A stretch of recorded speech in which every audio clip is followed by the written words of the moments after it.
Right. Hello, everyone. Welcome to the Awaken to Happiness Now Global Series. Thank you so much for being here with us today. If you're new to me, shefaliburns, new to my channel on YouTube, please do subscribe so you can take advantage of all the current shows, all the previous shows, all the shows coming up. It is my deepest wish, desire, and intention to bring to you these amazing speakers who are sharing their wisdom, their teachings, their experiences, their processes, their meditations, etc., so that we can all thrive, so that we can all awaken to happiness now. And so today, my dear friend Jennifer Nieto is back with us, and we're going to be talking about inner child and mother wound healing through the divine loving self. And so, some of what we're going to talk about and explore today is what is the mother wound, where and how the mother wound begins, and why it's not about blame, the everyday signs that the mother wound may be showing up in your thoughts, relationships, and inner dialogue. What is the divine loving self? How the divine loving self can heal the inner child, the four most common types of mother wounds, Jennifer's going to take us through a healing group meditation to help you connect with your inner child and your divine loving self. Jennifer's also going to be doing a short grounding meditation as well at the beginning, so we'll get to that in just a minute, and a closing group healing meditation. So we'll get to that in just a minute. For those of you who don't know Jennifer, she's been with us a few times now, and we always love having her. We always have a wonderful conversation, wonderful healing. Jennifer is an empathic intuitive life coach, a master EFT and energy healing practitioner. She has a master's degree in psychology, marriage, and family therapy, is a credentialed school counselor, and is trained as a trauma specialist. She has worked with all ages, from children to adults, for over 20 years. Jennifer is certified in energy psychology as well as energy medicine, healing modalities such as EFT, TFT, NLP, Rahanni, and Angel Healing, Integrative Chakra Therapy as well, Bach Flower Remedies, sound healing, and quantum touch to bring harmony and balance for your soul's rebirth.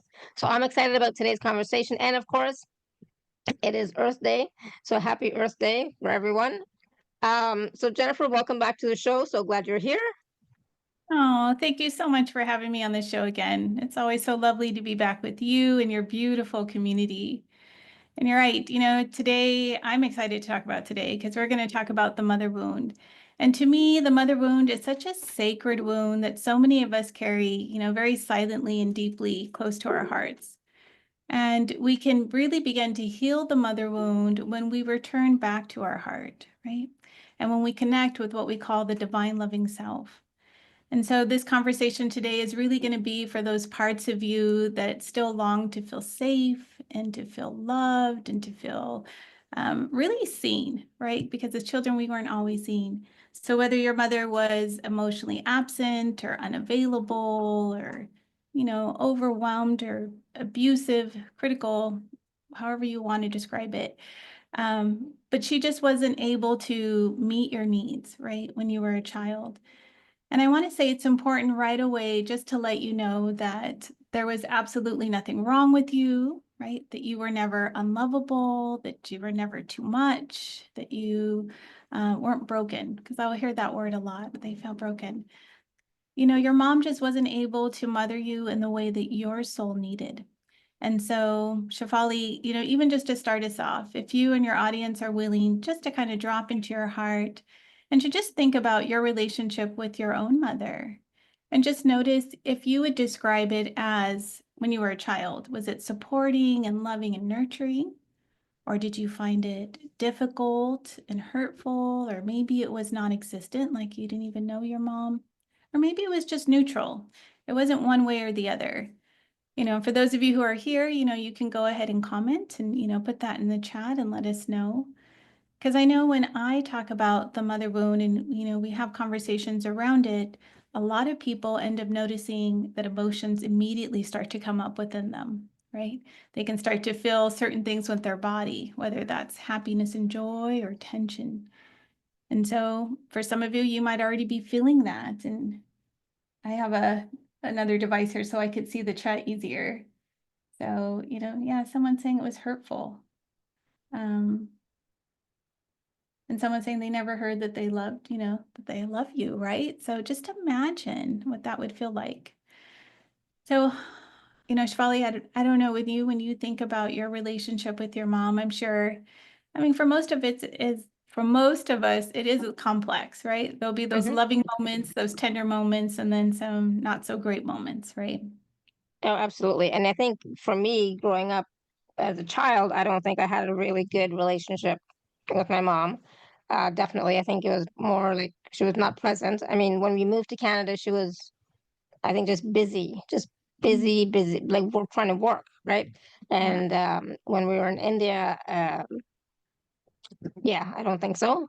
And so that's why I made sure that when I had kids, I would tell them I love you 100 times a day. Like, and I say that to Neo too, since he's here with me, so he gets that now. But 100 times a day, they cannot leave the house or get off the phone without hearing me say I love you, right? Yes. So that was big, and hugging, touch, right? For Physical. me was, yeah, it was very important, and just knowing that, letting them know that I'm always here, no matter what, no matter what. Doesn't matter what time of day, nothing. I'm always here for you. So when they were young, yes, but even now as adults, I'm still always there for them. So you know how, like, on my phone, like my daughter is in Singapore, so there's a 12-hour difference, but she knows and my son knows that if ever anything, doesn't matter, they can just message me and I will get the notification, or I'll get a ping, Right. that, kind of thing. So I think that was really important for me to always listen to them, just always be there for them no matter what. Yeah. Oh, So that's beautiful. I didn't have that growing up, so I made sure I have it now.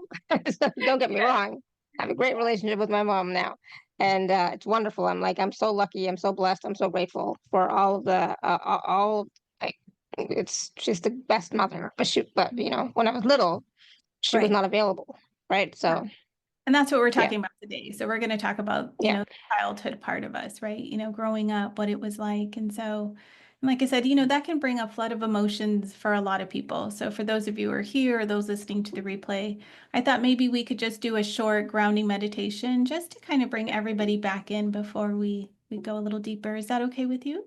yeah, absolutely, yeah. Okay, so then I invite everyone now just to go ahead and close your eyes, and you can even place your hands over your heart. And I want you just to take a few deep cleansing breaths in through your nose and slowly out through your mouth. I really want you to remember that our breath is our connection to Source. And as you breathe, I want you to allow your body to become more centered and grounded. And then I want you just to connect with your Earth star below your feet and your soul star above your head. And just imagine now that there's this beautiful figure eight that's starting to form, starting from your heart, going all the way up to the heart of Source, and then all the way down to the heart of Mother Earth. And what I'm being told to remind you is that Source is the ocean of love, and that we are all a part of that vast ocean, that there's so much love there for us.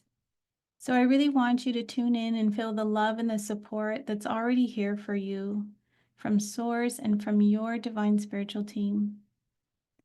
Just really allow that to permeate in all of your cells.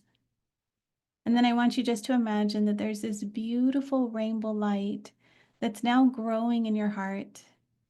It's allowing your heart to expand, and it's going to allow you to connect to the hearts of everyone here on this call.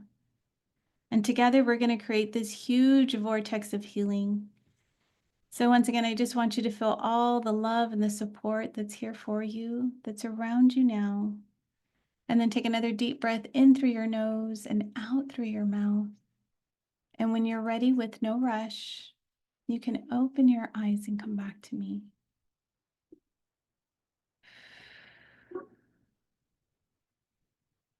And Shefali, how are you and your audience doing now?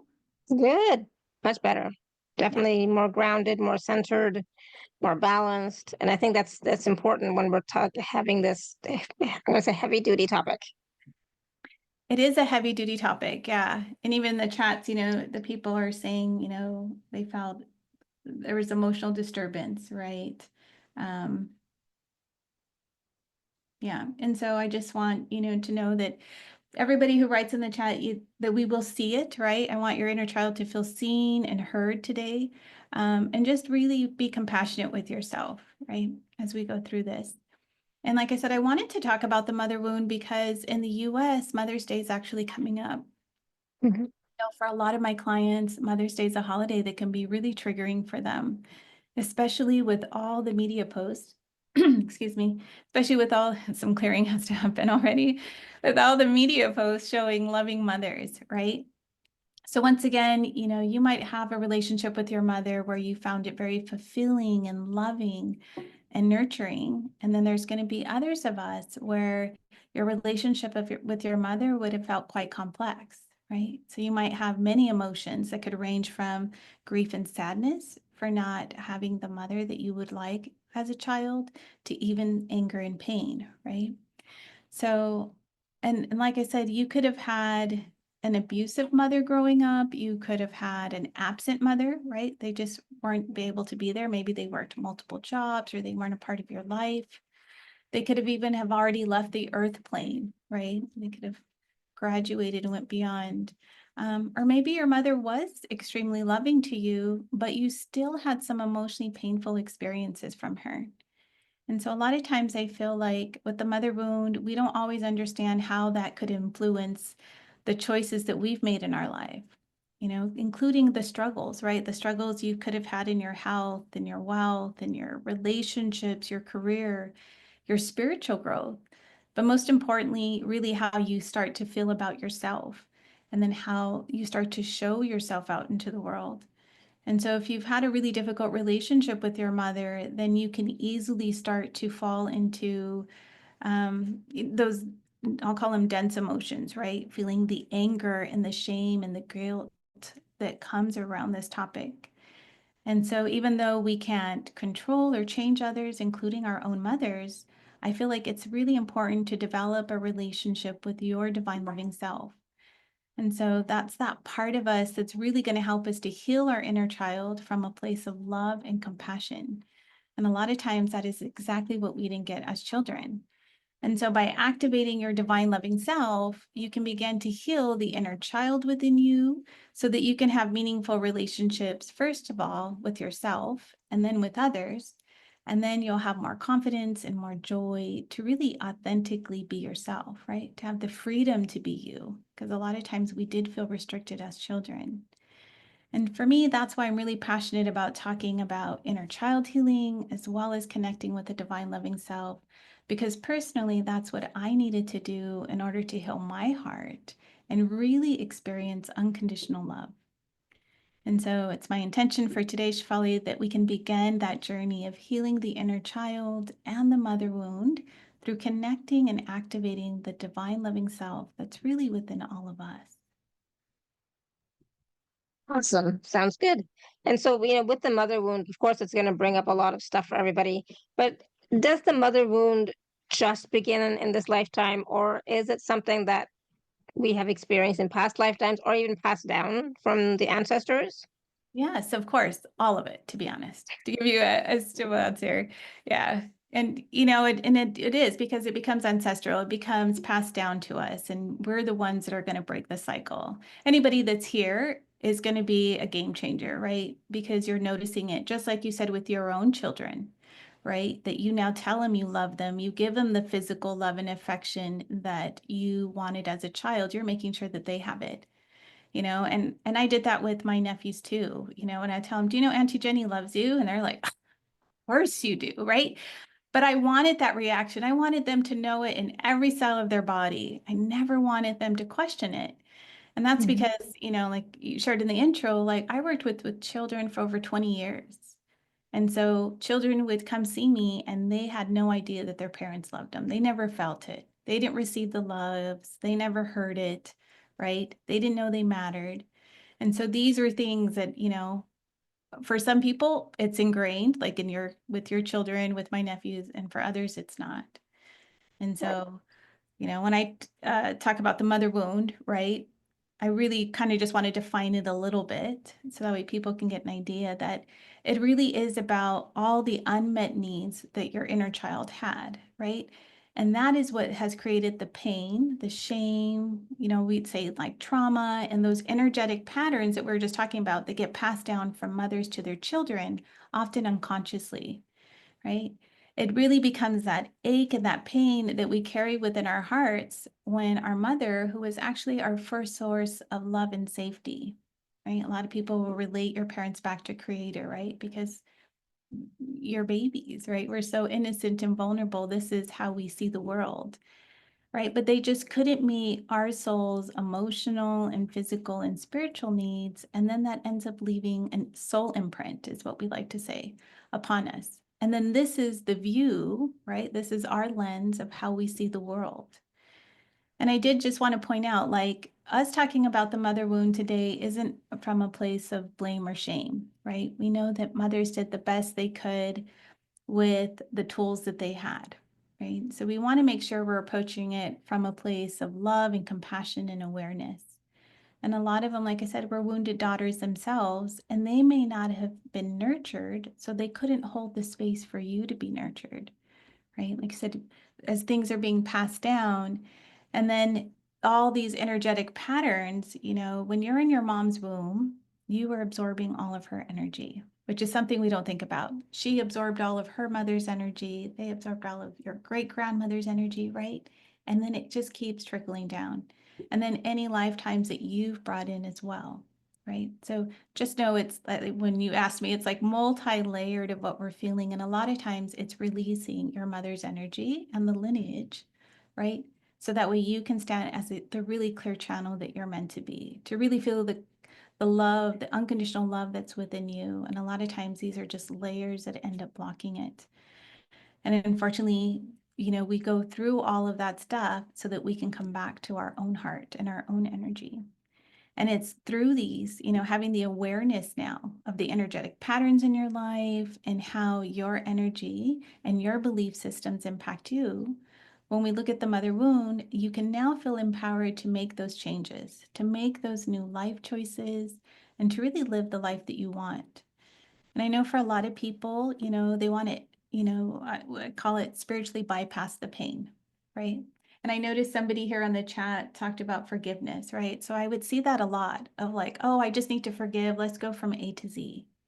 But what you're doing is you're taking your young little inner child and you're telling them, don't cry, don't be upset. We don't have time to tend to, the pain that you have. I just have to move you from this point to this point. And then it's not fair, right? We're not really tending it. So like I said, I know it's so easy to want to spiritually bypass this pain, but instead I invite you to really alchemize this pain into wisdom, right? To really break those ancestral cycles so that you really can restore the sacred feminine that's within you and also for in the world, right? Because we need more of that right now. That makes sense, Shefali? Absolutely. And it really is, you know, forgiveness, yes, is great, but actually processing through with your inner child is really important and necessary so that we don't do the spiritual bypassing, but we actually process through the emotions. And then from that place, bring in compassion for ourselves and for our mothers for what they might have been experiencing, because we don't know exactly what they were experiencing at that time, right? Right. Um, so compassion for me is a big piece for everything that we need to bring through, just so that we can understand. I mean, we can never truly understand what somebody else is experiencing and going through, um, but we can have compassion for their journey, recognizing that it is a journey, and that they are also on a journey. Right, right, yeah. And I think that's really good for you to point out, right? So it is having compassion for your soul, and it is about you, right? So I tell people all the time, take the focus off the other person. If you're feeling the pain, if you're feeling the anxiety, if whatever emotion you're feeling, that's what we need to tend to because you live in your body. They don't live in your body, right? And this is your life. So, yeah. So just what you just said for a second, that they don't live in our body. I'm not sure about that, because sometimes their thoughts, their feelings, their emotions, their stories, that sometimes does Yes. live in our bodies, right? Right. Yeah. So their energy. So we've absorbed the energy. And that's part of healing the mother wound, is actually giving it back, because it was never Right. yours to begin with. And that's why it causes so many disruptions in our energy field. I tell people all the time, I have my cell phone here, it's like having a cell phone in your body or rubber in your body. Your body doesn't know what to do with that. Right. And that's Mm-hmm. to happen, right? So we need to clear it without judgment. It's like, oh, a lot of times I'll tell my client, you went on this big trip, you put your suitcase on your bed and you're starting to unpack and you notice you have like 50 toothbrushes. And you're like, oh my gosh, what am I doing with all these toothbrushes? And you're like, well, this one's mine, but this one's my mom's, or this one's my kids or my dad's. And we don't get upset at it. We're just like, oh, that's not mine. Here, take it back. This is yours, right? So we're not going to Yeah. judge it. We're just sending it back with love and compassion. And that way they can clear up whatever energies they need to, because they might not be aware that that energy is still living in their field, right? Yeah. Yeah. Absolutely. That is so important. And like, and are we willing to recognize that that energy is not ours even? A lot of times we just assume everything is ours, and then we work to process it and heal it and clear it and all that stuff, and it's still there and it's still there because it was never ours to begin with, right? Exactly. Exactly. Yeah. And it's through this work that you're going to have more awareness, with you're able to really drop in and listen to your wisdom. And I'm going to share some stories with you throughout our talk today, so that way you can see if you relate to them in your audience. And I think sometimes we need that to have that window get open, right? Yeah. Because logically Yeah. we don't need it. Yeah. Absolutely. Yeah. Sounds good. Yeah. So if you don't mind, I'll share a little bit about kind of where the mother wound comes from. Is that Hmm. okay? Yeah. Yeah. So what I find, and like I said, I worked with children for such a long time that, it often starts in childhood, right? And once again, it's through emotional neglect, it's through feeling rejection and receiving conditional love, right? So often mother wounds, like we were talking about, are ancestral generational trauma, and they're being passed down from generation to generation. And so then your mother passed down her energy to you, right? Even if it was, we'll call it good energy, she may have wanted good things for you, but she could have pushed all of that onto you, right? So you, like we're saying, you can feel it, right? Her survival mechanisms, her unprocessed grief and trauma. And then if that just kept going back from, mother from mother to mother, right? Down to you. So even though, like I said, they did the best with the tools they had, if they were emotionally unavailable or critical or inconsistent, then those are the wounds that stay with us. And then, unfortunately, when you have the mother wound, what ends up happening is that you start to think and believe, like, who do I have to be in order to be loved? Right. And this is where we start to change who we are. And so, by understanding the mother wound, then it's going to allow you to, once again, remember, it's not blaming or shaming your mother. It's just really about understanding the impact of not being fully loved and seen or held as a child. And when I describe it to other people, will say it's like that ache that whispers in your heart, right? The one where you hear, I have to be perfect to be loved, or my emotions are too much, or I'm not enough, or I'm too needy, right? But then we develop this deep belief that if I just do enough, whatever that is for you, then I will finally be loved, right? That you have to earn it in some way. And I know for a client of mine named Susie, like she really believed that. And so if you were to meet her, she was the type of person who had like every milestone checked off on her list. She was accomplished, she had the thriving career, she had a beautiful home and family, but none of that really mattered to her, because for her, she felt like she was always performing, right? So she would say, no matter how much I do or how spiritual I try to be, I just feel like I'm never enough. And she just had this really deep fear of disappointing herself as well as disappointing others. And she called that empty feeling, we'll say, inside of her. She always referred to it as the void. Like it didn't matter what she tried to fill it with.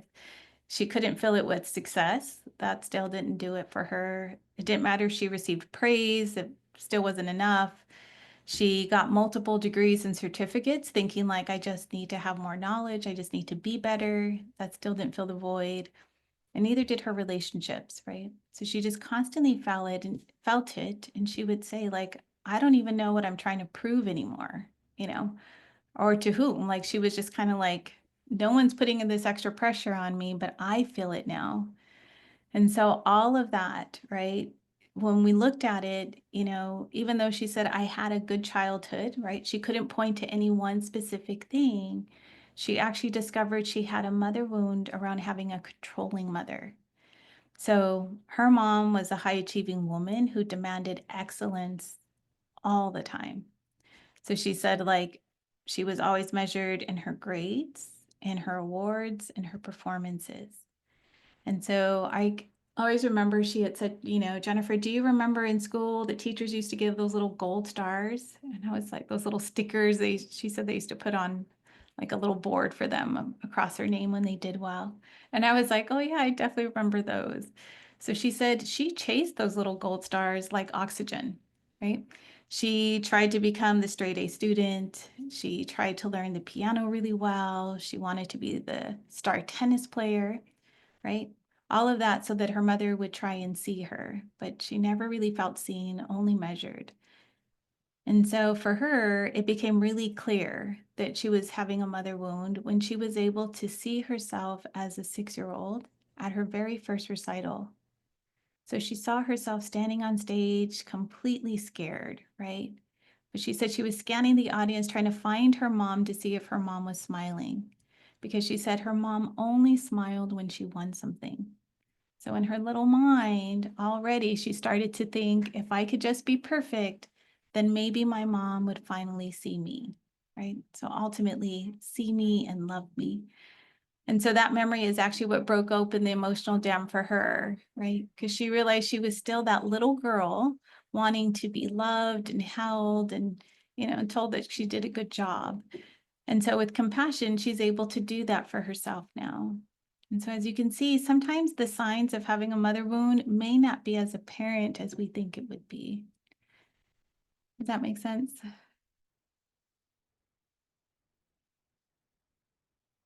Yeah. Absolutely. And and that's the thing. It's so important for us to sometimes reinterpret or reframe our past experiences, because I think with age and with wisdom we get more clarity, right? Definitely. Oh, definitely. Yeah. And we're able to see them. I mean, part of the healing journey was that we no longer just see the person in front of us as our mother, right? We start to see Yeah. them as a woman, right? And then you get to start seeing them as a soul, right? And then that Yeah. offers a different level of compassion that we didn't have when we were younger, right? Because everyone was kind of fitting into boxes of mom, dad, sister, brother, Absolutely. Yeah. Yeah. Okay. So how about if I share some signs of that you might have Yeah. a mother wound, right? That'd be great. There's so many signs that we could talk about, but we'll just point a few of them out that, people might want to think about. Is that okay? Absolutely. Okay. So emotionally, what are some signs? This could be that you're struggling with your own self-worth, right? So think if you constantly think that you're not good enough, or I hear unlovable, or some of my clients will use words like they feel broken or defective, but it's this feeling like you're inherently flawed in some way. And a lot of them end up carrying shame, some type of shame, either around having needs or having their emotions, or even having desires for themselves. Like they wanted something for themselves that they were told, like, who do you think you are, kind of thing. Like you can't dream that, or you can't want that. Um, and then I find another really big one is having that strong inner critic, right?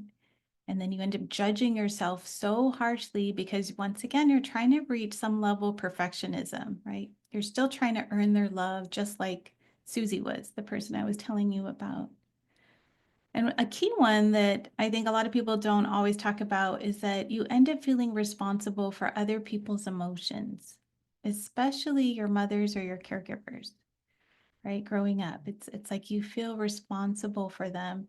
And then over time, you could have even become what we call the parentified child, where you were the one taking over, right? And another one, sometimes I'll ask people is when you think about your mother, even if you feel like you turned out fine, do you tend to have certain emotions that come up, like grief or anger or confusion? It's like even when you tune into her, you still have these conflicting or emotions that you can't always understand why they're there. And so those are just some emotional ones you can look at. In your relationships, some of the signs that might come up are that you attract emotionally unavailable people or controlling partners, right? Once again, because you're mirroring that childhood experience you had with your own mother. A lot of times you can fear rejection and abandonment, right? Because if you felt that way as a child, that's still running within you if you haven't cleared it, even if you do have a stable relationship, right? It's just kind of that nagging feeling that you have. And a lot of times I hear my clients will say things like they fear being too much or not enough in their relationships, right? It's like they're constantly swinging back and forth. That causes them so much anxiety. And then they end up becoming either a people pleaser, or some people like to use the term overgiver, right? And they do it at their own expense because, once again, if they have that fear that they're going to leave them, that they're going to be rejected or abandoned by them, they're doing everything they possibly can to hold on to them. And then a lot of times they'll even have difficulty just setting boundaries for themselves, right? Or if they do set a boundary, then they end up feeling guilt or shame around that, right? That they even needed to do that. And I see that a lot, especially if you had controlling parents or controlling mothers. And then the last one I just want to kind of point out in this area is around your own feminine energy, right? Some signs. So you can notice if you are someone who really struggles to receive love and support, or to even allow yourself to rest, right? I had a client who would never let herself nap, right? She said, well, I didn't earn it. And I was like, what do you mean earn it? If your body's tired, your body's tired, right? But it was the idea that she had to keep, like to her, she said, I always have to be on, right? And so sleeping is only for like when you go to bed, like, and even at that, she was constantly pushing her bedtime from 10 to 11 to 12, and then getting up so early. But either way, right? And then you can start to reject or even suppress your own feminine energy, because you might see that feminine energy, that softness of it, as making you vulnerable or weak or unsafe. And so then we pull in more of the masculine energy, right? Because it just didn't feel safe to us. So as you can see, there's a lot of different signs that can really point to a mother wound. And Shefali, I'm sure you and your audience can just kind of check in and see if any of those resonated with you. Yeah, absolutely. And I was just going to ask if you want to type in the chat what if any of those resonated with you, let us know in the chat. And it's true. I mean, like I am a workaholic, so I tend to work, work, work, work, work. It's like I can't rest. I have stuff to do, right? It's like um until my body says enough, then it's like okay, then I have no choice, right? But I guess there's a lot of pieces there, right? So sometimes we feel unworthy, we feel like we're not enough, we need permission, like so much stuff that goes on that we don't even think about, but we can relate that back to early childhood for sure. Oh, Especially yeah. like people pleasing, etc., making sure everyone's happy. That's definitely one of mine. I think a lot of us had that, right? Especially in the spiritual community, right? There's a reason why we lean in this direction and other people don't. So definitely. Yeah. Yeah. All right. So so those were some of the signs. And then there's other ways, you could also look and see how it shows up in your everyday life. And once again, this is by no means an exhaustive list, right? But these are just some areas you can start to look as well. So if you think about emotionally, right, you can experience a huge range from you might experience feeling numb and shut down, right? Or disconnected from your feelings, to kind of the other extreme of feeling shame and guilt, shame and guilt for needing care and love and support, or even the tenderness, right? Like, I mean, I had a client tell me like, oh, she felt embarrassed to ask her mom for a hug. And I just remember thinking like, oh my God, like you, like, I'm going to hug everybody, right? Um, but to her, like, that was considered weakness, right? So even in her darkest hour, like she said, all I needed was a hug, and I couldn't even ask for it. So she would hug her own teddy bears. That was how she tried to soothe herself growing up. But like I said, you could feel the shame around that, or the guilt of even needing that. Yeah. Um, and a really big one under this area, what I tell people is, if you notice if you have any unexplained grief or sadness, especially when you're around mothers or women or children. And a way to look at it is, one of my best friends, like, we would go for a walk. And I remember one time we walked by a park and there was mothers and children playing together. And her eyes just teared up. And I asked her like, what was wrong? What happened? And to her, she would just get this well of emotion that came up, even though she thought she had an okay childhood too, like there was something off, right? And same thing at a baby shower. We were at a work baby shower together, and the same thing, she had to excuse herself because it triggered those emotions, right? Of not feeling mothered in the way that she wanted to be. And so I would invite, the people here and those listening to the replay, emotionally just kind of think, are there certain situations where you start to feel certain emotions that don't always match, the environment that you're in? And then this can also come through our thoughts, right? So if you heard certain things growing up from your mother, you might actually be doing that to yourself now. Like you said, it could be her same voice, or maybe it's your voice now. But you have that really harsh inner dialogue. So you could be the one calling yourself now too sensitive or stupid or lazy, whatever it is that you heard growing up, you might be the one that's actually like hitting replay, right? That continuous play in your mind.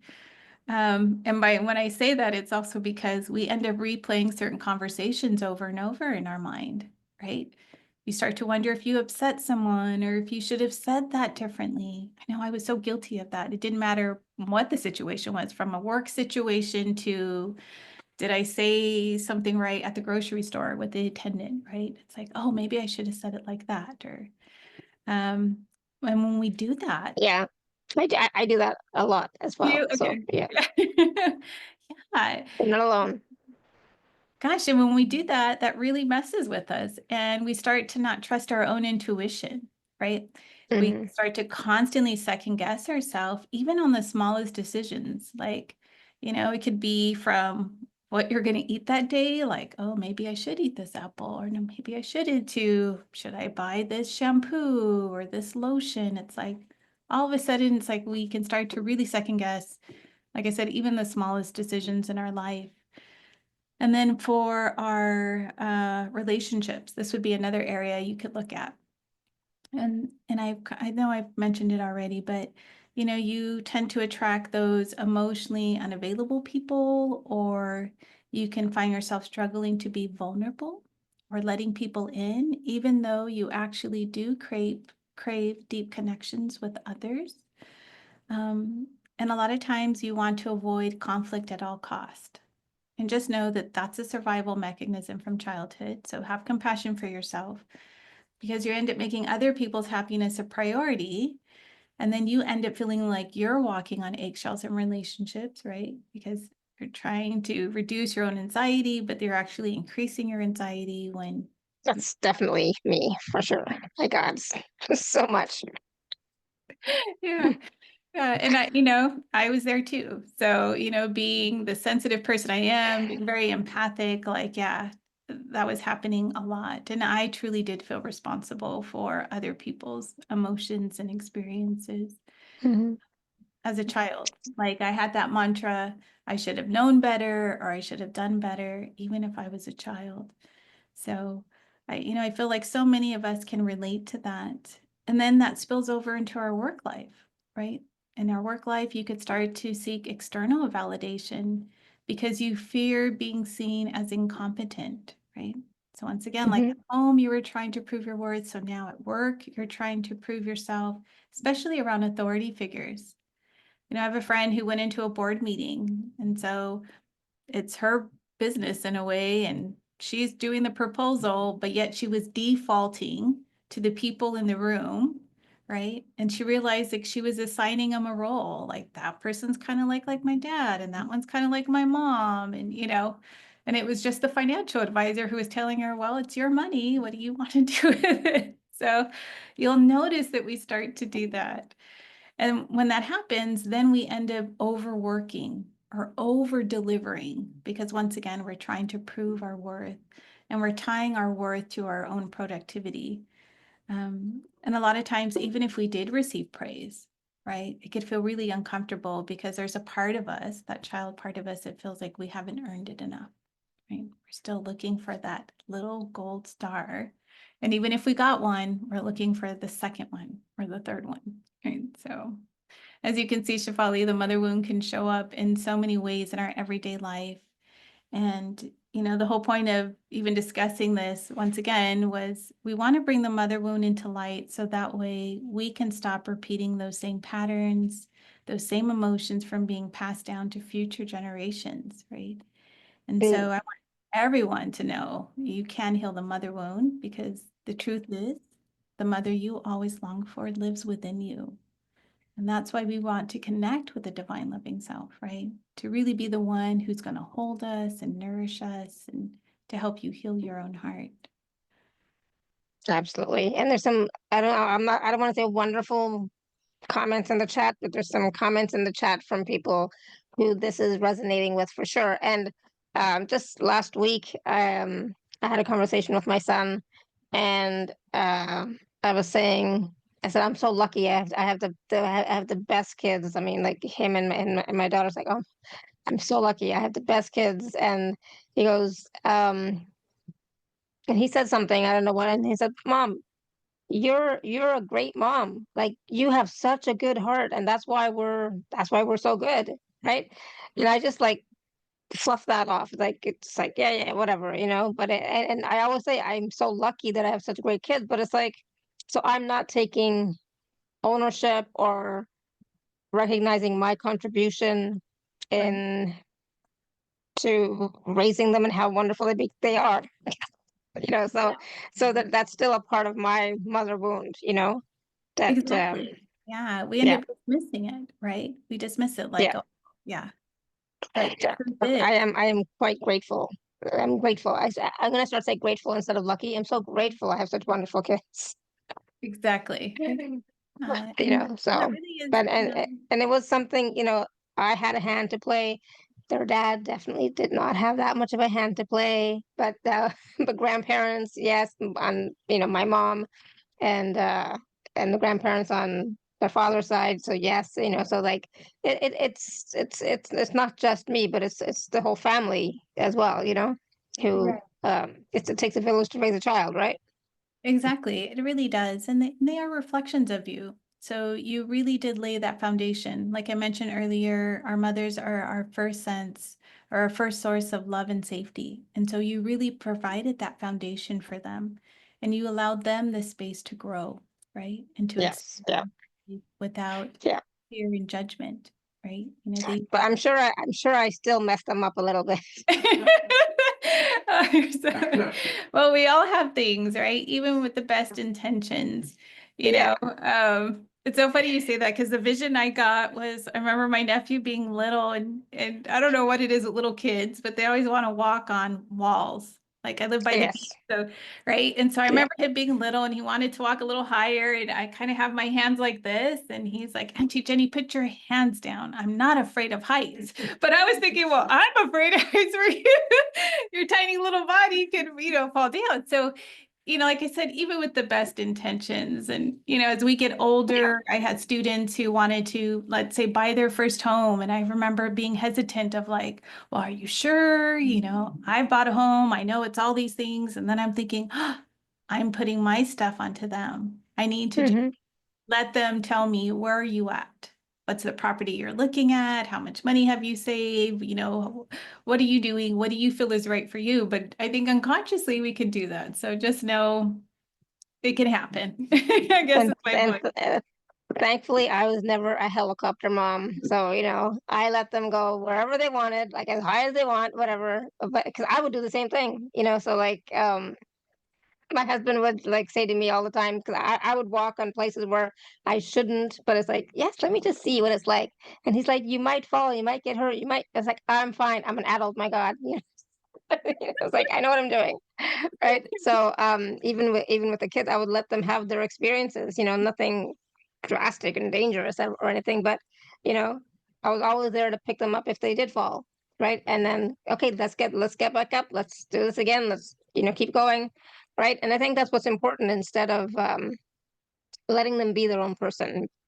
You know, Mhm. not putting them in danger, of course, but letting them try stuff and have fun with it. Except for my son was snowboarding and all that kind of stuff. It's like, it's like why, But it's like, yeah, go, have fun, play, do whatever you want to do. Just try not to get hurt. Yes, yes, yeah. Yeah. I mean, I would tell my nephews life's an adventure. What adventure are we going to go on today? Right? Exactly. Yep. Like you're afraid, it was letting Yep. him know, well, I'm right here. You know, we're together, right? We can do this. And then what's the worst that could happen? And then, this would be our solution. We'll work it I, together. I, I, I have to tell you, one time my son was little, like, I don't know, 5, 6, 7, I don't know, something like that. And he climbed a tree, right? And he got way, way, way, way, way up high and then couldn't get down. So Oh, I had to go climb that tree so that I can help him get down.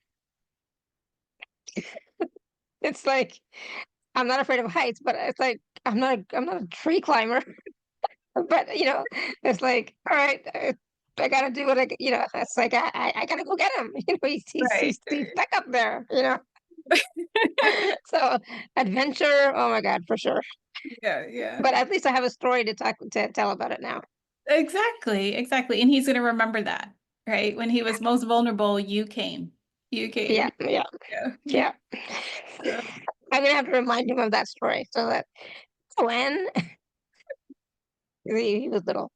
But like those kinds of things, it's like it teaches you to like let kids be kids, let them explore, let them have adventures, but for certain boundaries, right? So I guess I hadn't told him don't climb trees or don't go up that high that you can't come back down. After that I said, okay, next time, yeah, go ahead, climb trees, but don't climb so high you can't get back down. It's like, come on. Right, right. So live and learn. Yes, we do. We do. We do. It's funny. It's funny. It's just a funny story that I forgot about. But as moms, sometimes like for me, I would do anything for my kids, anything, night and day, whatever you need, except for cooking. Please don't ask me to cook. I'll get food, right? But whatever is is required, right? And now to the point where they're the adults and they take me out for dinner, they take me out for lunch, they take me to the movies, they take me shopping, they take like it's such a different relationship and different dynamic. It's like uh, it's sweet. It brings me to tears every time, but it's sweet because as a parent, yeah, I'll give you the money, I'll give you the food, I'll give you, like, I was always giving, taking care of, and now they're taking on that, not that they need to, but like they want to do that for me. And it's like it's weird, it's different, but it's like, okay, so let them now take ownership of a relationship, or like I don't even know how to explain it, but But to me, it it's feels like they different. just want to shower you with love, right? They Yeah, want to be able yeah, to give back to you the way that you were able to give to them, yeah, way that's in alignment with them right now. So now that they're older, they have the resources to take you to dinner or, to take you shopping or, but yeah, also to spend time with you, when they were young, exactly. give their attention to you, right? So Yeah, yeah. So it's nice. It's nice. So it's different, because in the Indian culture, the parents always do for the kids. Always, the kids never are required to do anything for the parents, you know? And so that's why it's like it's different for me now when they're starting to do stuff for me and with me. And it's like, okay, I'll receive. Yeah, yeah. The receiving part is a challenge for me sometimes, you know. So it's like, okay, I'll receive, thank you. It's different. It's a different Mhm. feeling, but it shows me that they're independent. You know, they're on, like you said, they're on their own. They have their own resources. They're independent. So now when they do stuff for me or spend time with me, it's from their choice, not as an obligation or anything. It's their choice that they want to, right? So it's ah, I'm grateful. Oh, I love it. I still feel lucky, but I'm grateful. Yeah. Yeah. Yeah. No. And then I think you're hitting on that sacred feminine, right? Of being able to receive, right? And then definitely how we grew up, you know, if in the Indian culture, you know, parents typically are the ones who are always doing things. In my culture, it is very different. We are expected to take care of our elders. That you would feel that difference. I could see that. Yeah. Yeah. But I'm not an elder yet, so that'll come later for sure. Then the kids have to do that. But that's not, I'm not there yet. I'm in the in between stage. Yeah, that's okay. Yeah. That's yeah. We'll see what happens when that comes. Yeah. When that time comes. Yeah. Well, for, you know, some of us, I guess we'll say it that way, you know, we had to be that parentified child from a long time ago. And so, you know, no matter what age you are right now, you might still be taking on that role of your parent. So I think that's important to point out. So Yeah, absolutely. I know we went off on a huge tangent, but it's like it was a nice a nice reminiscing for me. But let's talk about the divine loving self for a moment. yeah, yeah. So, you know, the divine loving self holds just a very special place in my heart. And I want everyone to know that it really is that higher consciousness part of you, the one that's directly connected to your higher power. So whether you want to refer to your higher power as source or God or creator or the universe, but I want everyone to know that that is in direct connection with that, right? So it's that part of you that's really sacred, the one that's eternal and whole, and holds all the unconditional love and compassion and kindness for you. It really is that inner mother, right? That will reparent your younger side, or your younger child, I should say, that softer side of you, with so much pure divine love. And as your divine loving self, you know, really allows you to feel seen, like clearly seen for who you are, tells you how precious you are, that you are enough exactly as you are. And the divine loving self is not outside of you. It's not something we create. It's actually who we remember ourselves to be, which is a spark of the divine, right? So when you connect with your divine loving self, you're really allowing your heart to release any judgment and attachment and come back into alignment really with love and empathy and compassion. And when you have unconditional love for yourself, then you're able to trickle that out to others, right? So I feel like growing up, we end up trying to give it to everybody else, and then we can't feel it for ourselves. And I know somebody had put it in the comments, like, I believe they could love and forgive other people, but they couldn't do that for themselves. So, you know, it just becomes this disconnect. And when you're able to connect with your divine loving self, then you are able to give yourself that unconditional love. And like I said, it'll trickle out to other people. And by activating, connecting with your divine loving self, you are then able to heal your inner child and to help release those unhelpful experiences and emotions that have really been weighing you down. That makes sense. Yeah, absolutely. And I think with that relationship with the divine loving self, we can start to make a real transformation for our inner child, but also for those mother wounds and our how we show up now as mothers, for example, if we're in that role. Right. Right. Yeah, I totally agree. Um, and I do believe, you know, when we activate the divine loving self, then it really does become that loving inner parent, right? that's going to offer you the support and the care and the love and the acceptance that you needed as a child. And it also becomes that protective figure, right? For a lot of us, we needed to be protected, and our parents weren't able to do that for us. So the divine living self not only becomes a protective figure, but it also provides that really nurturing, compassionate, loving space for your inner child to heal, as well as be able to speak words that are really comforting and loving and kind to you. So even if you didn't feel loved and supported and nurtured by your own mother, then you can have a hard time trying to heal your own inner child, right? Not being able to make that connection. And we have to remember that the inner child is the one that holds all the pain, right? The pain of all the unmet needs that they had growing up. And so the divine loving self is the one that can actually come in and finally meet them, right? And when we bring them together, this is where I feel that healing really begins, right? It's kind of like where the magic starts to happen. And that's because the inner child no longer feels alone in the past, right? They're now able to come back home into your heart. And so I know for some of my clients, trying to soothe their inner child was really difficult for them. And that was because they needed some love first, right? So the idea of trying to go to that younger part felt really hard when they're like, I'm the one that's falling apart today, right now. And so that's why I felt like it was really important to first connect with the divine loving self. So that way it would serve as the inner parent, offering them the support and the care and the love that they needed as a child.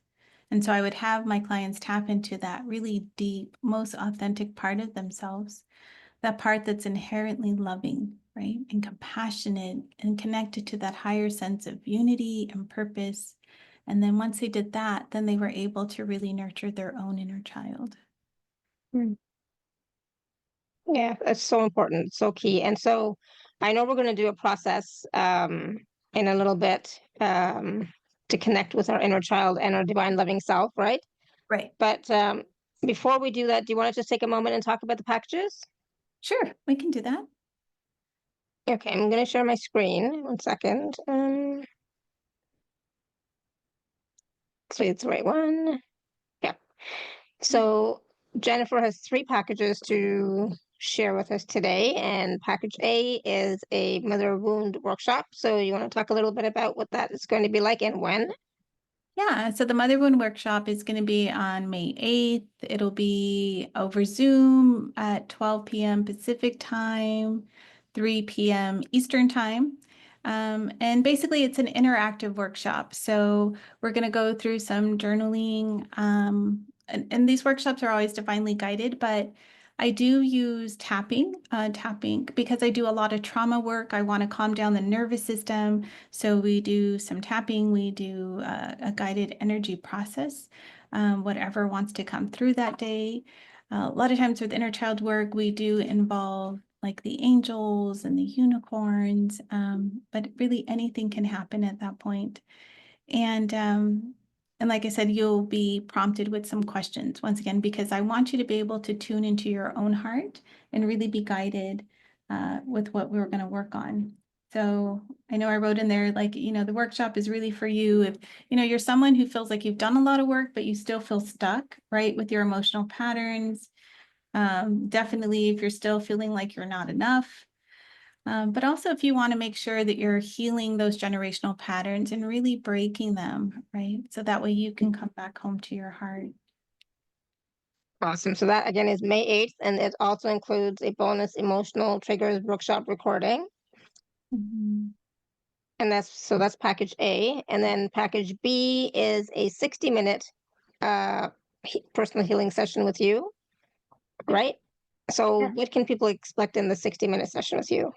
Yeah, so in the 60-minute session, it'll be over Zoom. It can be recorded if you would like a recording of it. I'm more than happy to do that. Sometimes clients don't want that because they don't want a digital record. So I don't just record them unless I have your permission to, and I'll be sending it to you. And we can work on the mother wound, anything that's come up, or any other thing in your life. I know as I share a little bit about the 4 most common mother wounds, I'm going to actually share them by illustrating stories from my clients that I ask permission from. Because I feel like sometimes that's helpful, you know, because we've all heard of like the abandonment wound or to show how it really can play out for you. So it could be anything around that, or something different. It could be your health, it could be around your career. But like I said, a lot of times it will end up stemming back from a parental wound, whether that's a mother wound or a father wound. Awesome. And that also includes the bonus emotional triggers workshop recording. And then package C is a personal session with you, plus the wound workshop, plus the emotional triggers workshop recording. So all of that. There's some wonderful testimonials and feedback from people who have worked with Jennifer in the past. So please, everyone, read that up.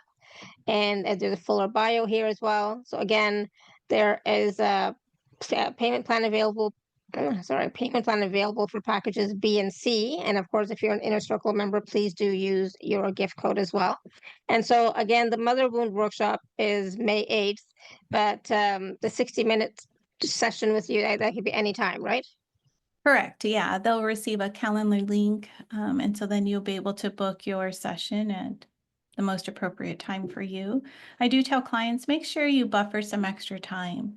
You know, I really specialize in doing trauma work and inner child work. And so if you can imagine, a lot of emotions will come up when you're ready to heal. So you don't want to have anything back to back that day. You know, give yourself that extra at least 30 minutes, if not an hour, so that way you can really integrate, you know, the session and be able to move your body and spend more time. You know, a lot of times my clients like to go into meditation a little bit or go outside for a walk and just allow the energy to move through a little bit more. Yeah, absolutely. Yeah, I totally agree. Now, you were saying a few minutes ago, you wanted to share about the 4 most common types of mother wounds. Yeah, I just wanted to kind of briefly touch on them, not so much to give a Sure. lot of content, but to tell you a story around each one. And like I said, I reached out to some of my clients to get their permission because I felt like their story would be able to relate to people, and you might not necessarily see that connection like we were talking about earlier. So the first one I want to share with you is around emotional neglect, right? Because this is a big one that I'll see a lot. And when I refer to emotional neglect, that's if you had a mother who was emotionally unavailable, or maybe they were dismissive, but they weren't able to provide, once again, the comfort or the empathy or the consistent care that you needed. And so, you know, a client I worked with, her name was Sarah. And when she originally came to me, she wanted to receive some support about not being able to receive the love that her partner was trying to give her. She didn't actually realize that this was going to stem from having an emotionally absent mother. And so, you know, to her, when she described her relationship, she said like she was kind of always bracing for something. Like she would, you know, even kind of push her shoulders in. And she said when people got close to her, she would end up finding ways to kind of push them away. And so we started doing some inner child work together. And when we first started, she made the comment like, I don't remember much from my childhood. And I told her, well, that's okay because your body does. You know, and I tell her everything lives in your cells, so that's not going to be a problem. We'll be able to tap into it. And sure enough, during an energy process, she was able to do that. And she saw herself about 4 years old, she said, sitting outside her home on the little front steps, and she was wearing her favorite pink dress. So she says that was important because that was one of the few things her mom would compliment her on, that she liked this pink dress. So she was like, I had the favorite pink dress on. She told me she had the socks with the little lace around her ankles, and she noticed her knees were scraped up. And she said she was just sitting there waiting and just kind of scanning with her eyes. And so I asked her, well, what are you waiting for? And she said it was for her mom to come home. Right. So for mom to love her and comfort her because obviously she hurt herself. Right. And that was showing through the scraped knees. So, you know, for her, that made her tear up. Right. She didn't realize that that's how she was still feeling. And she told me that her mom had depression and that she was just never there for her emotionally, right? She couldn't get that type of comfort. And so she learned to take care of herself. She learned to be self-sufficient and to just not need anything. And so for her, that vision of herself being 4 years old in the pink dress, that was her symbol for her inner child, right? That was her doorway into her healing. And so we worked together to connect her with her divine loving self, to help her heal her inner child. And then over time, she started to have compassion for her soul's journey and really being able to meet the inner child and bring her back into her heart. And then she learned to reparent herself, right? To really be the mother that she needed back then, to be it for herself. And so now, when I had asked her, she said she just feels like her life's a miracle because she's happier. She's in a loving, intimate relationship with her partner now. She says for the first time, like whenever he goes to hold her, she doesn't try and like pull away or hold back anymore, but that she just feels like a totally different woman, right? So she talks about the softness a lot. Like she can now feel the softness of herself and of her heart. And so that's just one way that the emotional wound of neglect can show up for somebody. Another really big one I see is around abandonment, right? So a mother wound around abandonment would be if you had a mother who was physically absent, inconsistent, or she rejected you. Think if you got rejected emotionally, psychologically, or spiritually. And so another client I worked with, her name was Jane, and over Zoom, I remember she shared with me like she didn't feel like she was truly mothered growing up. She said she either felt like she was too much or not enough, or usually both. And so for her, she grew up with a mother who had an addiction, actually an addiction to quite a few different things. And so she said her mom was either in and out of treatments. And what that meant for her was that she was in and out of promises, right? That her mom would make promises to her and never be able to keep them. And so sometimes her mom was present, and then other times her mom could be gone for days. And she said when her mom was sober, though, like that her mom could be loving and funny and sweet and full of life, but it just never lasted. Like her mom would continuously relapse. And so whenever her mom relapsed, and she just felt like her life became chaotic again. And so once again, she's just like everybody else, she learns to take care of herself, to try and not need anything. She tried to stay out of her mom's way. According to her, she said she tried to be like the good, quiet one. But internally, all she really wanted was for her mom to see her and to love her. And so she found that as an adult now, this pattern was just continuing, right? She was chasing love in all of her relationships. So she chose partners who mirrored that same inconsistency, where they were there for her 1 minute and then gone the next. And so she was just feeling invisible to herself, and she felt invisible to the world. And when we wanted to connect her to her divine loving self, she also became really teary, because for the first time she was able to see herself as this beautiful, like warm and radiant version, one that would be kind. And she saw her kneeling down by her younger inner self, right? So her inner child. And I had her tune in to listen in the conversation they were having. And the words she heard, like I'll never forget, because she said, "I'm not going anywhere." And she just kept repeating it to herself when we were there in the session. And for her, those 5 words just really and like kind of unraveled all those decades of abandonment for her. And so she began to understand that addiction may have taken over her mother, but it didn't have to take over her soul too. And so all that love that she's been starving for externally, right, was waiting for her inside of her internally. And so now she realized that, and she was able to start to love herself again, to really reparent herself and give herself some compassion. And it was through connecting with her inner child and her divine loving self that Jane actually came home to herself.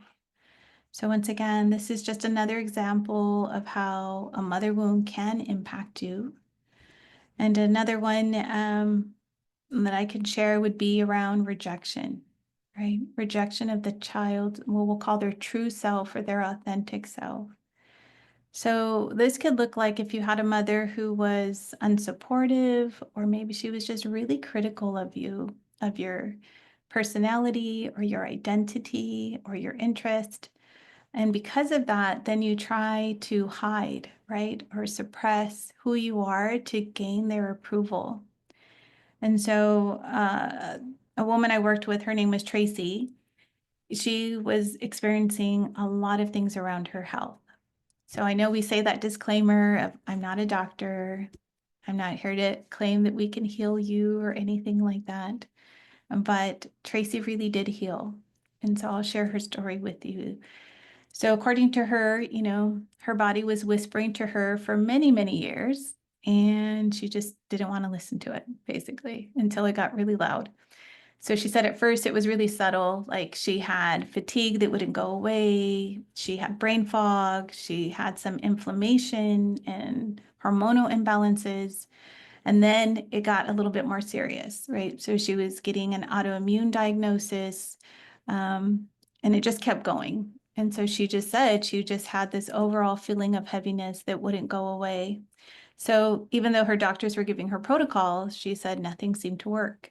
And so she came to see me because she knew on a soul level that her symptoms were more than just physical, right? She knew that they had to be on an emotional level as well.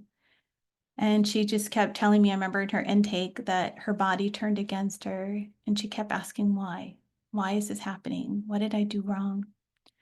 And the truth was that underneath all her symptoms, she was just carrying a lifetime of unprocessed emotional pain that was just living really deep within her cells. And, you know, when we looked at how she grew up in her home, emotional expression just wasn't safe. So her mother, even though she was present, was very cold, is how we would describe her. She was emotionally distant, she was hypercritical, and she would often say things that would invalidate Tracy. So some examples were she was constantly told she was too sensitive, to not make a scene, told she was fine, or she was made fun of for her weight, right? So, but it was just constantly something. And so once again, desperate for love, you know, Tracy tries to change herself in some way. She tried to be the good girl. So once again, being quiet or competent. And for her, it was endlessly accommodating for her mom. And so all those years of swallowing her emotions, as you can imagine, began to manifest physically for her. And so in our very first session, what I wanted to do was to kind of change Tracy's mindset. So I had her imagine her symptoms not as enemies, but actually as messengers, right? And I told her, what if your body wasn't betraying you, but just really begging for your attention? And so I had her close her eyes and we did a process together. I had her place her hands on her sacral chakra. And I told her to whisper to herself, what are you trying to tell me? And when she tuned in, she heard, I'm tired of being silenced. And that was really big for her as well, right? Because this was now the voice of her body, which was really the voice of her inner child who just never felt safe, right? Never felt safe to feel or to be heard. So once again, we connect her with her divine loving self, that really unconditional part of her who was now able to hold space for her pain and for her body and ultimately her truth. And so for her, things did change physically. Her fatigue lifted, her cycles regulated, her flare-ups were becoming fewer and fewer, and her intuition really got louder for her. And so when you ask her, she'll say that it was definitely her divine loving self was the mother that she never had but always needed. And that her divine loving self also helps her to listen to her body with compassion and love instead of fear and judgment, because that's where she was at when we first met. And so she no longer fears her symptoms anymore. She no longer tries to ignore them. She actually tries to meet them with compassion and curiosity. And she's learning now that healing her body and healing her soul is really not a race, but it's actually a relationship with herself. So, you know, I feel like a lot of times we can see our body as the enemy, but really, if you could just see your body as like a baby, that really young part of you that's just really begging to be heard and seen and loved. And so I know that there has to be people in your audience that this story can relate to. I know for myself personally, I can, and that my physical body was definitely had to go from being talking little whispers to very, very loud, where, like you said, you have no choice but to rest, right? Even when you don't want to. Yeah, absolutely. I mean, all of these stories you shared with us, I can definitely relate to them and they all resonate with me. So it's like, oh my goodness. It's like, yeah, I've definitely experienced all of that. And it totally makes sense how we can contribute that to the mother wound, and then the healing that happens through the connection with and relationship with the divine loving self. It's like, oh my God, let's do it. Let's let's connect with the divine loving self now so that we can experience that for ourselves as well. Mhm. Would you like me to share the last one, or do you want to go straight to the meditation? What would you like? Totally up to you. Yeah. Totally up to you. Well, the last one might be helpful for some people, so I'll just Hmm. share a little bit around it. And that's around perfectionism and conditional love, right? So you could have had a mother who was really like overbearing or critical, or they made the love dependent upon, like I said, your performance or your appearance or your behavior. And so, similar to a story I shared with you, there was another woman I worked with, and her name was Joanna. And she had built actually a very successful spiritual business, a healing business, but she was emotionally and physically burnt out. And she said no matter how much she held space for others, she couldn't seem to hold space for herself. And she felt ashamed for even needing to. And I remember in our first session, or it was actually, I think, in our intake, she actually broke down and she told me, I teach other women how to love themselves, but I really can't feel the love that's inside of me. Right. So she knew that like this was a breaking point for her. And that was because she was carrying this unhealed mother wound about being loved conditionally. So even though she knew her mother loved her, she had her love from her mother was basically with conditions. She had learned to be perfect and silent, and she would always put her mother's needs before her own. And just like the other women I shared, she learned to become the good girl, right? So she was the overgiver and she was the quiet one. And even now, as a grown woman, she was still replaying that role, right? With her clients, with her partner, with her friends, with her family, and even with herself, right? And that's because she was still trying to earn love, right? Even her business, right, had become a subconscious attempt for her to finally be good enough, right? Again, to be of service, but she was doing it in a different way. And so we worked on having her develop a relationship with her divine loving self. And I had her just, tune in, we've talked about this. And the big message for her in one of our sessions was that you're not here to mother the world while starving for love. And I remember thinking like, oh, that's so powerful, right? Because we end up doing that. We become of service and we give so much. And then we also need love, right? We need to be able to give it. So from that day, she really started to take the time to be compassionate, loving with herself, to start to mother her own inner child, and not from performance anymore, but actually from her heart. And doing the inner work, right? Working with her inner child and her divine living self, she found that her business started to expand. She began to set really clear boundaries. She started to charge what she was worth without guilt, because that was something she was having a really hard time doing.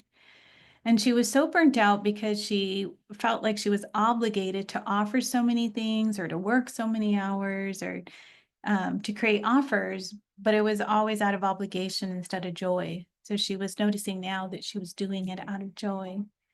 So once again, I hope sharing these stories is helpful so that people can see how the mother wound can impact you in different ways.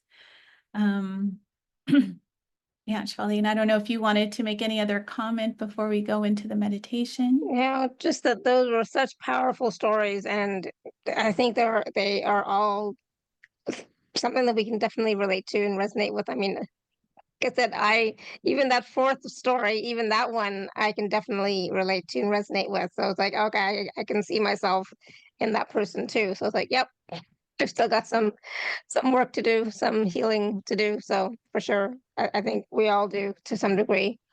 Um, but connecting with our divine loving self and our inner child and continuing to heal that a little bit more, I think is going to be really helpful. Yeah. And like I said, this is about having love and compassion. Even my business name is Compassionate Soul Healing. And that's what I really want everyone to tune into. It's having compassion for your soul's journey. And we'll never get it all done, right? But it's about freeing yourself every day, right? It's about coming back home to your heart so that you can feel the love that's already within you. And so with that, then we will go ahead and do the group meditation. I'm excited for it. I had done this the other day, and when I had tuned in to ask what would be the most healing for the people in your audience in this moment, this is what I was guided to come up with. So if you're Awesome. I think we're ready. Yep, for sure. So then I invite each and every one of you here now, and those who are listening to the replay, just to go ahead and close your eyes, right? Just give yourself this moment to really connect with your heart and your divine loving self and your inner child. And all I want you to do is set your intention and give yourself permission to really feel into this healing meditation.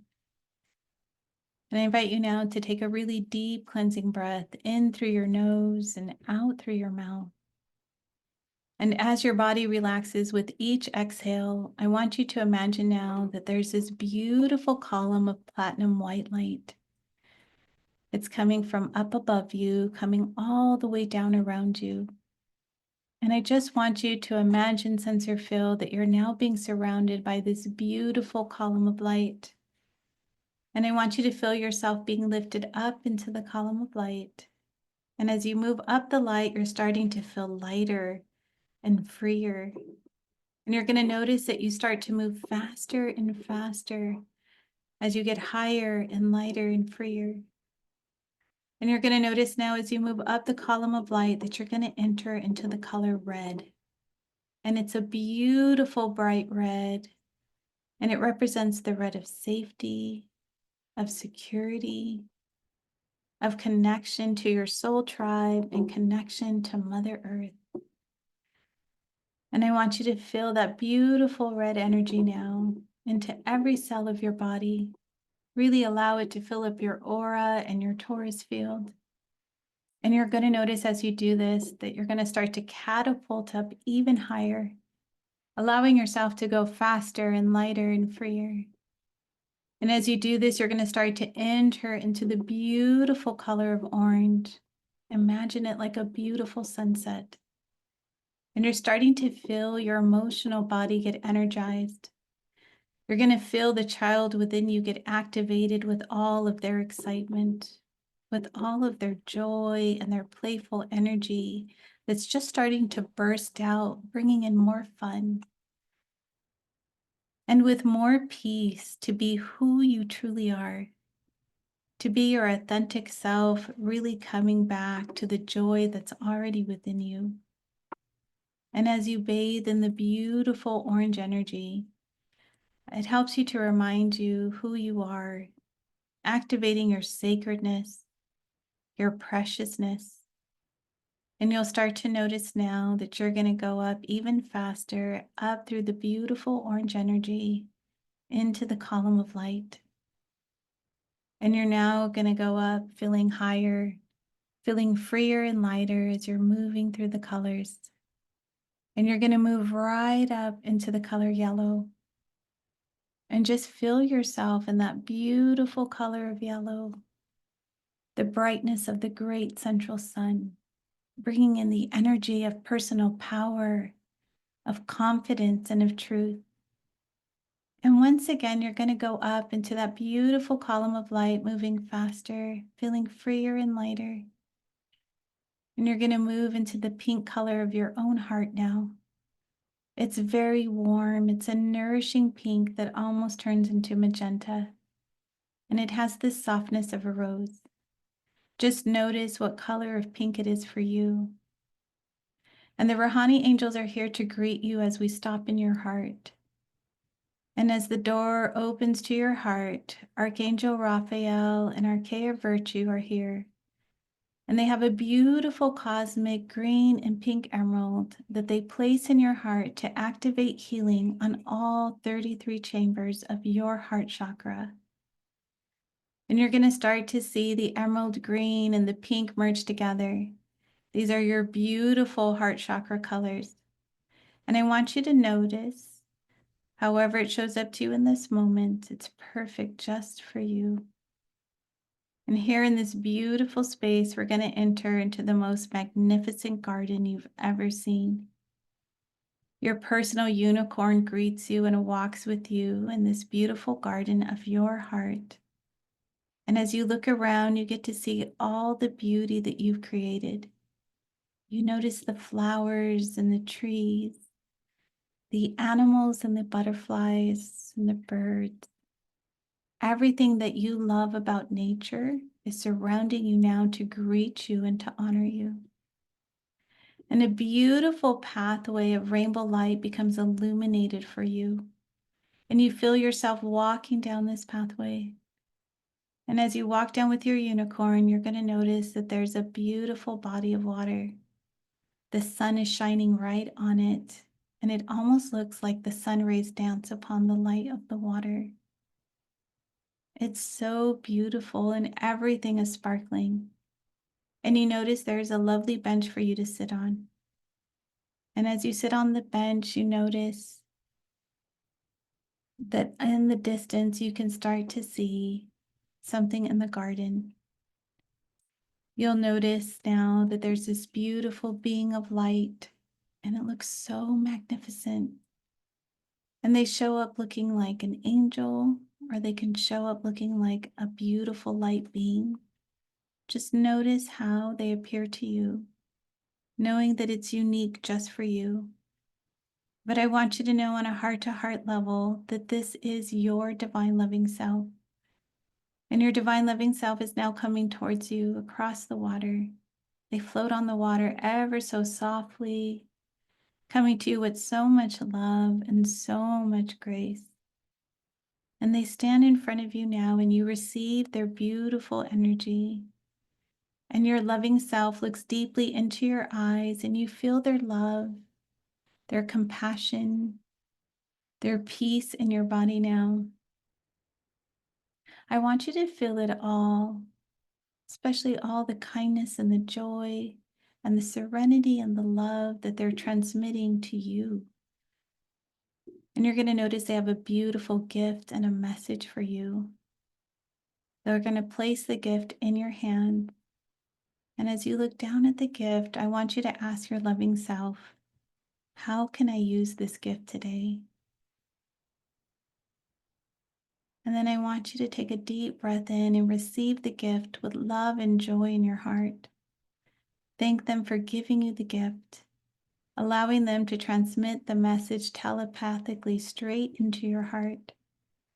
And when you do this, you're going to notice now that your inner child is standing right next to you. And the three of you embrace with so much joy in your hearts. And I want you and your loving self and your inner child to now move up the column of light together. To notice as you're holding hands through the column of light that you're going to move up into the color turquoise. And this is the ascended color of the throat chakra. And you're really going to feel that turquoise color as it represents the light of self-expression. As you've been receiving downloads, you're now going to be able to express them with more ease, having clarity in your communication and in your thoughts and in your mind, and you're going to be able to communicate them out with others with more authenticity and grace. And you and your loving self are together now, holding hands, moving up the column of light again into the color indigo. And as you move into this beautiful color, into the enlightened space of your third eye, where your clairvoyance is,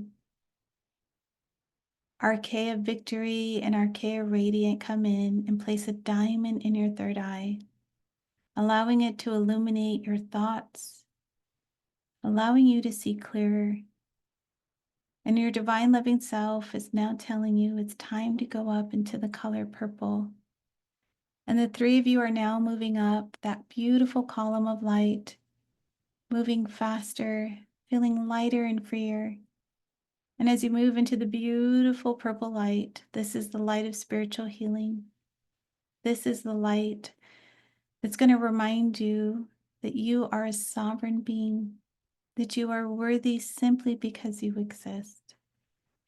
And now, as you bathe in the beautiful purple healing light, the cosmic diamond violet flame is now going to allow everything that's not serving you to be released and cleared and purified. And I want you just to breathe and allow the beautiful purple light to bring healing now to your mind, to your body, and to your soul. And once again, the three of you are going to go up that column of light, going faster, feeling lighter and freer.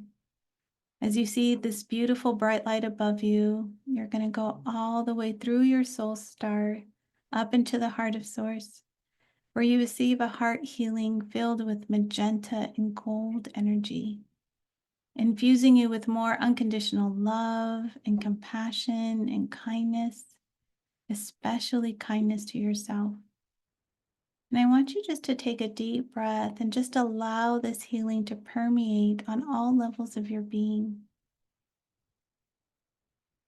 And once you do this, you are now, with your loving self and inner child, are going to start to gently start to move back down through all the colors. As you come down the column of light, you're going to slowly enter into the Earth's atmosphere, coming back into your home, and then slowly coming back into your body now. I want you to feel yourself entering into the garden of your heart where your loving self resides. And you and your loving self and your inner child are going to embrace as you're forming a beautiful, unbreakable bond of love, of trust, and of healing. And as you do this, you can feel the beautiful energies from Source and Mother Earth pour into your heart, strengthening your connection as above and so below. And so I just want you to take another deep breath in through your nose and out through your mouth. And when you're ready, with no rush, you can open your eyes and come back to me.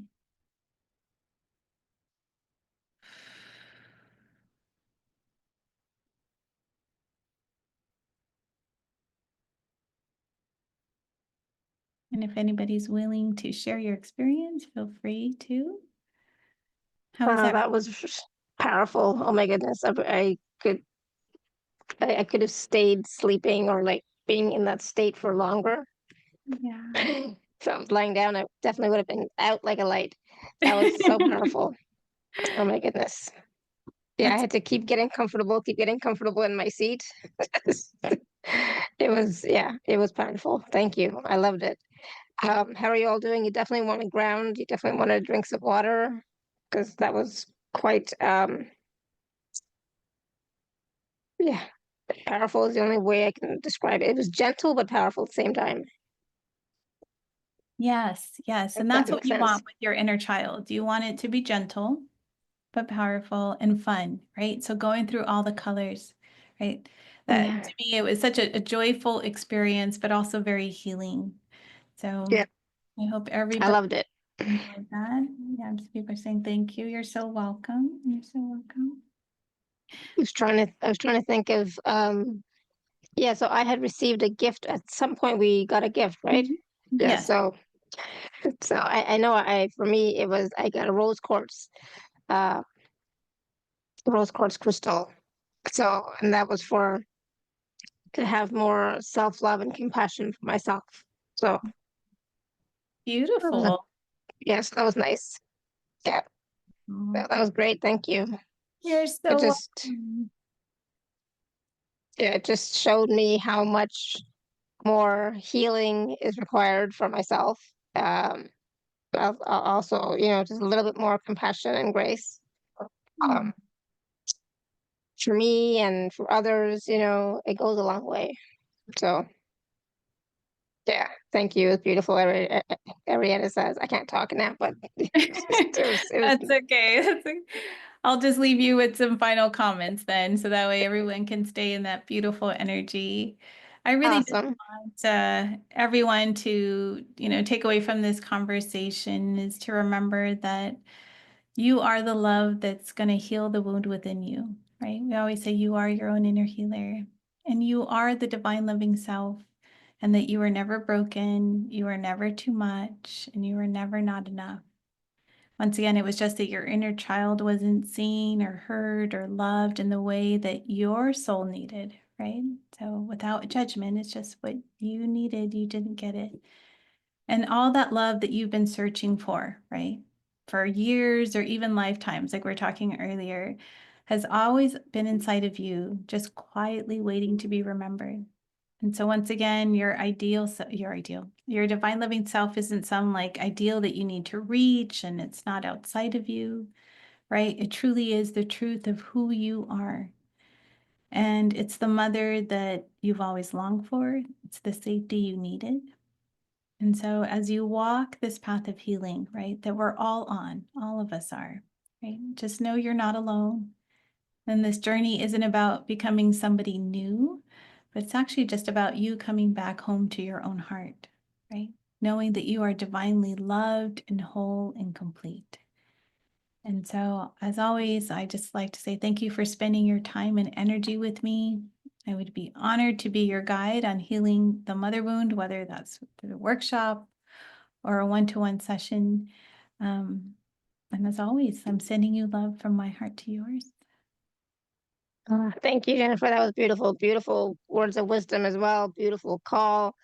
Oh my goodness, powerful. This is definitely something that I think so many of us need, is to work with you so that we can work on that mother wound. We can work with healing our inner child and connecting with our divine, loving self. Um, yeah, no, this is really powerful work. Yeah, you always remind me of that when you come back. It's like, yeah, there's still some healing to be done. There's still there's still some work to be done, but it was beautiful. So everyone, please do, if you can, please do check out the packages. Work with Jennifer. You got a crystal ankh. Oh, nice, Anushka. Wow, that's powerful. Love it. Good. But definitely, if you can, the workshop is on May 8th. But and then of course the personal session is anytime with Jennifer. So definitely take advantage of those. I will have the recordings out in a little while, so stay tuned for that. You can go back and watch and listen and do the process again. Again, it was so powerful and beautiful and gentle at the same time. We'll be back tomorrow, but at 5 p.m. Eastern, okay, everyone? So we're going to be 2 hours later tomorrow, okay? So thank you, everybody, for your comments and feedback in the chat. Thank you so much for playing with us.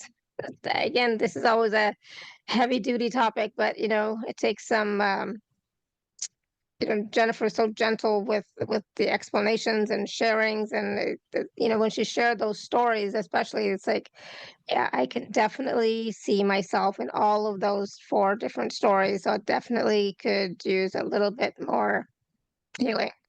So thank you, Jennifer. You're so welcome. I look forward to seeing you all again.